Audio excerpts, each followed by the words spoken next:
पहला पाठ प्रेरित चरित्र अध्याय 2 पद संख्या 14 36 से 41 तक।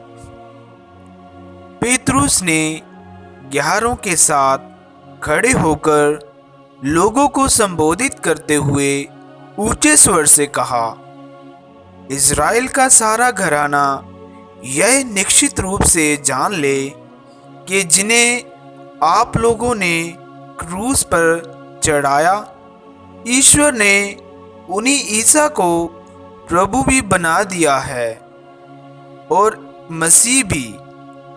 ये सुनकर वे सम्मोहित हो गए और उन्होंने पेतरुस तथा अन्य प्रेरितों से कहा, भाइयों हमें क्या करना चाहिए?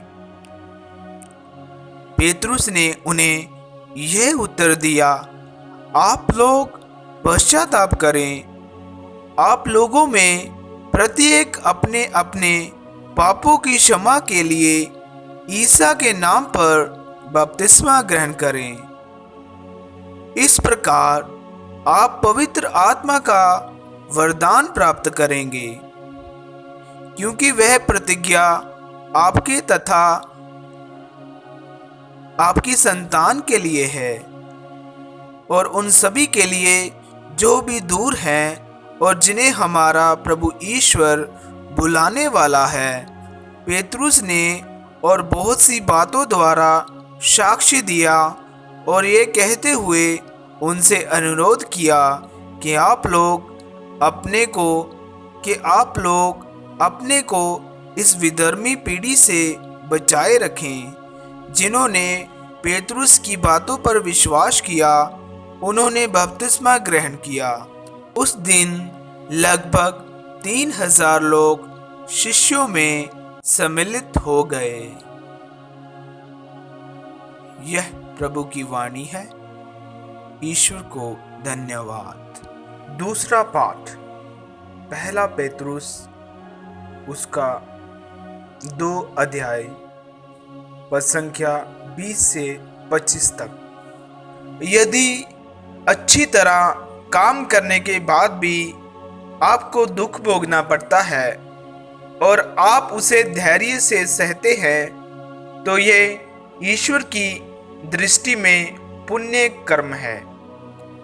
इसलिए तो आप बुलाए गए हैं, क्योंकि मसीह ने आप लोगों के लिए दुख भोगा और आपको उदाहरण दिया, जिससे आप उनका अनुसरण करें।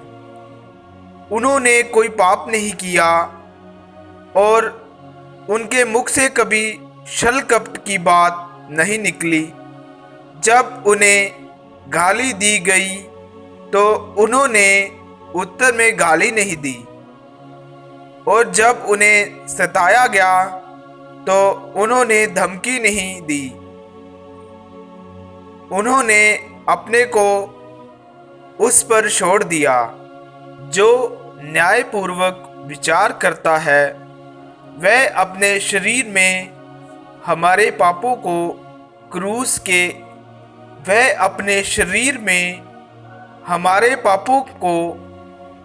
के काठ पर ले गए, जिसे हम पाप के लिए मृत्यु होकर धार्मिकता के लिए जीने लगे। आप उनके घाव द्वारा भले चंगे हो गए हैं। आप लोग भेड़ों की तरह भटक गए थे, किंतु अब आप अपनी आत्माओं के चरवाहे तथा रक्षक के पास लौट आए हैं। यह प्रभु की वाणी है। ईश्वर को धन्यवाद। सुसमाचार संत यूहन्ना अध्याय 10 पद संख्या 1 से 10 तक।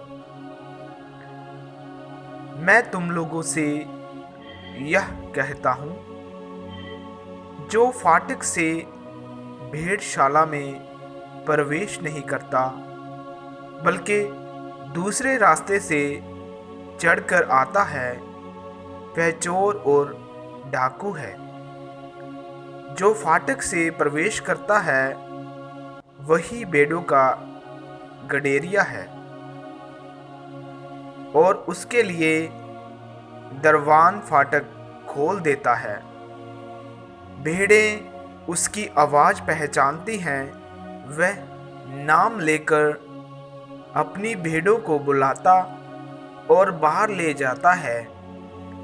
अपनी भेड़ों को बाहर निकाल लेने के बाद वह उनके आगे आगे चलता है और वह उसके पीछे पीछे आती है, क्योंकि वह उसकी आवाज़ पहचानती है। वह अपरिचित के पीछे पीछे नहीं चलेगी, बल्कि उससे भाग जाएगी, क्योंकि वह अपरिचितों की आवाज़ नहीं पहचानती। ईसा ने उन्हें ये दृष्टांत सुनाया, किंतु वे नहीं समझे कि वे उनसे क्या कह रहे हैं। ईसा ने फिर उनसे कहा, मैं तुम लोगों से यह कहता हूँ, भेड़शाला का द्वार मैं हूँ। जो मुझसे पहले आए हैं वे सब चोर और डाकू हैं, किंतु भेड़ों ने उनकी नहीं सुनी। मैं ही द्वार हूँ। यदि कोई मुझसे होकर प्रवेश करेगा तो उसे मुक्ति प्राप्त होगी। वह भीतर बाहर आया जाया करेगा और उसे चारागाह मिलेगी। चोर केवल चुराने, मारने और नष्ट करने आता है। मैं इसलिए आया हूँ कि वह जीवन प्राप्त करे, बल्कि परिपूर्ण जीवन प्राप्त करे। यह प्रभु का सुसमाचार है। ख्रीस्त की जय।